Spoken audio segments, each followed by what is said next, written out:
सरसंघचालक मोहन भागवत जेनझी आणि जेन अल्फाशी संवाद साधणार आहेत। येत्या 6 ऑगस्टला देशभरातील 2000 विद्यार्थ्यांशी सरसंघचालकांचा हा संवाद होणार आहे। नुकत्याच झालेल्या जेनझी आंदोलनाच्या पार्श्वभूमीवर सरसंघचालक आणि तरुणाईतल्या या संवादाला विशेष महत्त्व प्राप्त झालं आहे। बघूयात।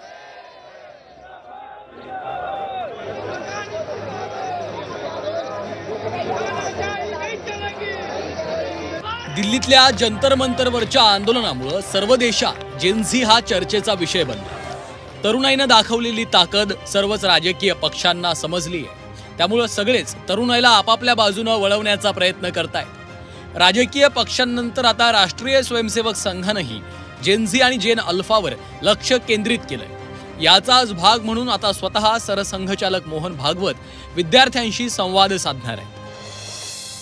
मुंबईत सरसंघचालक डॉक्टर मोहन भागवत हे जेनझी आणि जनरेशन अल्फाशी संवाद साधणार आहेत। IIMUNच्या 15व्या वर्धापन दिनानिमित्त 6 ऑगस्टला विशेष कार्यक्रमाचं आयोजन केलंय। या कार्यक्रमात देशभरातील 100हून अधिक शहरातील 2000 विद्यार्थ्यांचा सहभाग असेल।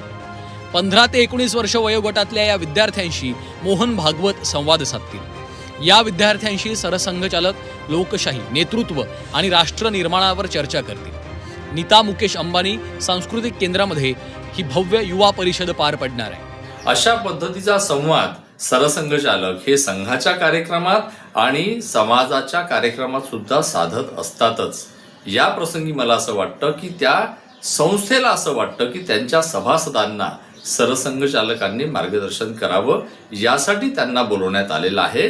आणि या निमित्ताने एक भारतभक्तीचा, सामाजिक समरसतेचा, राष्ट्रभक्तीचा, राष्ट्रीय एकात्मतेचा संदेश त्या विद्यार्थ्यांपर्यंत जर पोहोचणार असेल तर ही एक अतिशय आनंदाची आणि चांगली बाब आहे असं मला वाटतं।